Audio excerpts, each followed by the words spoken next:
আলাইকুম। আমার নাম মোহাম্মদ জিয়াদুল হক পিন্টু। এই গ্রাম বারাইগুনি, মধ্যম বারাইগুনি। আমি একটা ভিসা নিয়েছিলাম আনোয়ারের কাছ থেকে। ওই আনোয়ার প্রবাসী সৌদি আরব থাকে। তো আমার একটা ভিসা দিয়েছিল।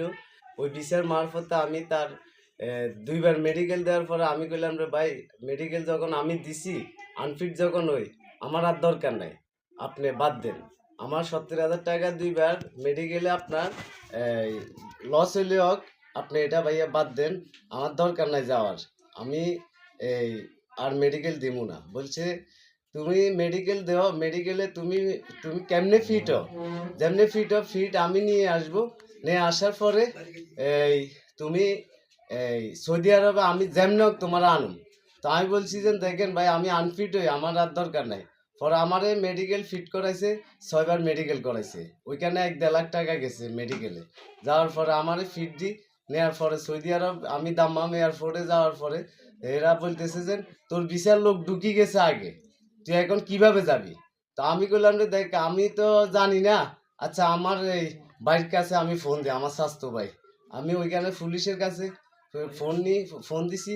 ভাই দেখ, এই আমার আটকালাইছে। কই কেন? আলে আমি জানি না। বলতেছে আমার ভিসার লোক ঢুকে গেছে। এখন এটা কি? বলতেছে আমি আসতেছি কই, সে ১-২ ঘন্টা পরেও আমার খোঁজ নেয় নাই, আমার সামনেও আসে নাই। সকালে আমার এয়ারপোর্ট থেকে ফাটাই দিছে। ফাটাইবার আগার দিয়ে আমার কাকা এই বাড়ির তমির উদ্দিন, ওনার কাছে উনি স্বইচ্ছা ফোন করছে। ফোন করে বলতেছে, কাকা, ওনারে জামালার দরকার নাই, মেম্বার চেয়ারম্যানের কাছে যাওয়ার দরকার নাই, এবং কি কোনো প্রশাসনের আওতে যাওয়ার দরকার নাই। আমি লস দিলে আমি দিমু, লাভ করলে আমি দিমু, আমি তার টাকা ব্যাক দিমু, শুধু বিমানের টাকাটা কাটা যাবে। আমি আলহামদুলিল্লাহ মানছি। আমার কাকা, আমার আম্মা জীবিত ছিল ওই ১ মাস। আমার আম্মার কাছে সকালবেলা আসি বলতেছে যে, এমনি এমনি ভাবি মিন্টুরে বলিয়ে আনোয়ার আমার কাছে ফোন করছে, এই ব্যাপার, মিন্টু যেন কোনো দিকে না যায়। আমি আসি মাত্র আমার কাকাকে খোঁজ নিয়ে, আমার কাকাকে নিয়ে সাদওয়ানে বলতেছি, কাকা, আনোয়ার কি বলছে? কয় এভাবে। আলহামদুলিল্লাহ। আবার আনোয়ার আমার কাছে আবার ওই টাইমে ফোন দিছে। বলছে, তুই কারোর কাছে যাইস না, টাকা দিলে আমি দেবো, কেউ দিবে না। আমি কইছি, ভাই আলহামদুলিল্লাহ। বলতেছে, তুই ভিসাটার লোক ঠিক কর। আমি কইছি, না, আমি পারবো না। আমার কাকা সব বলতেছে, না, তুই ভিসা যেখান তুই লইছ তানোর ওইখান থেকে ভিসা বিক্রি কর, উডাই সেখানে বিক্রি কর, এটা তোর ব্যাপার। বলছে না। পরে আমার কাকা আমার বুঝাইলো, রেন তমির উদ্দিনে বুঝাইলো, ঠিক আছে কাকার অন খেসাখিচির দরকার নাই। ওই ভিসাটা উড়াইলে আমিও লোক দেখুন, তুইও দেখ, দেখি বিক্রি করি, তোর টাকাটা আদায় কর। এরপরে আমি কইছি, যাক আলহামদুলিল্লাহ। আমি ২ মাস অপেক্ষা করছি। করার পরে একটা লোকে বলতেছে, আপনার বলে একটা ভিসা আছে, ওই ভিসাটা আনোয়ারে উঠাইতেছে। আমি কই, আমি তো জানি না। আনোয়ার সাথে আমি কথা বলি আপনাকে জানামু, আপনিও কথা বলবেন। তারা কথা বলছে, ঠিক আছে, হ্যাঁ, ভিসা উঠাইতে পারবো, আমার হালকা খরচ হবে। ওই ভিসাটা মিন্টুর, শুধু নাম চেঞ্জ হবে। আমি উঠাই দিমু, আপনারা মিন্টুরে সব টাকা ব্যাক দিবেন, শুধু আমার লাই ৭০,০০০ টাকা পাঠাইবেন।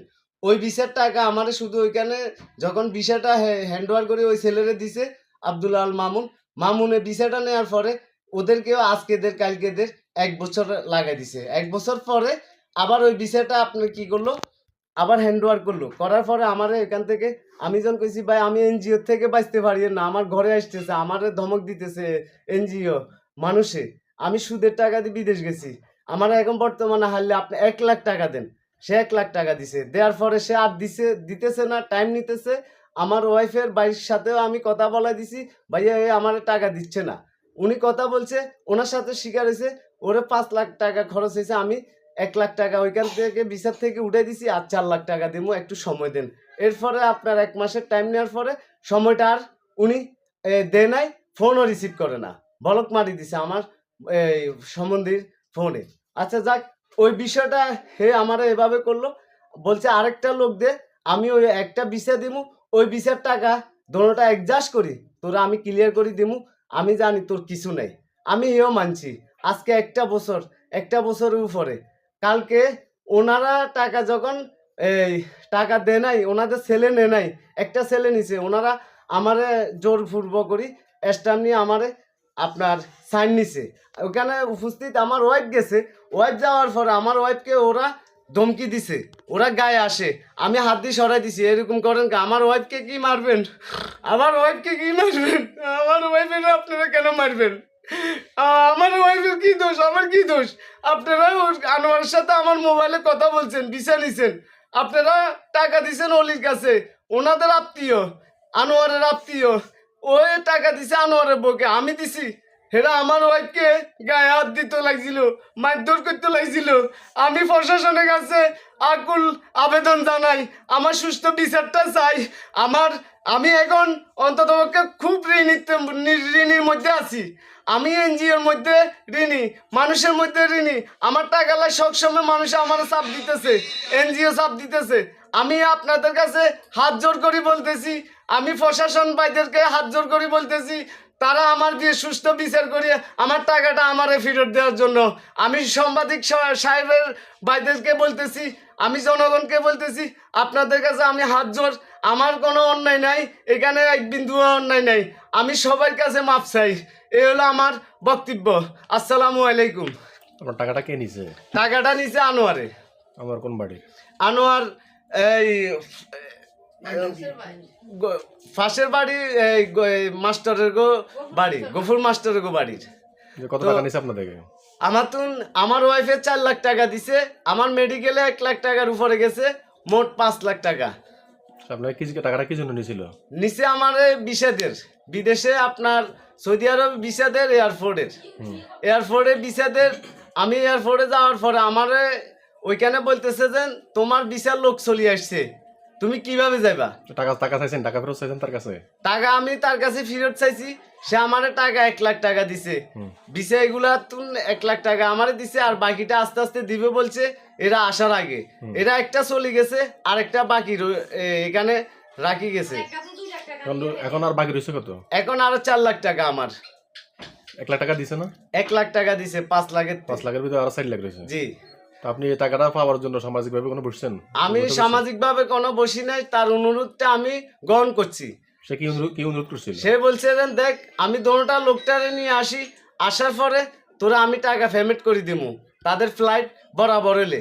এখন হে আমার অন্ধে একটা লোকের নিয়ে গেছে, আমি পরে খবর শুনতেছিলেন আব্দুল্লাহ আল মামুন সৌদি আরব চলে গেছে, আরেকটা লোক যাইতে পারে নাই, আরেকটা লোক বিসিআই হয় নাই।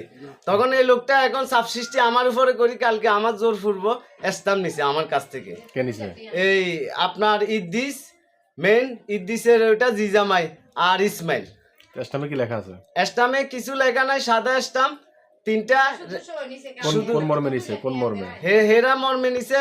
তো আমি টাকাগুলা ওদের কাছ থেকে আনি দিলে তো আমার স্টাম্প দিয়ে দিব, এই মর্মে এরা টাকাটা নিছে। আপনি এটা আইনগতভাবে কোনো ব্যবস্থা নিছেন? আমি আইনগতভাবে কোনো ব্যবস্থা নিই নাই।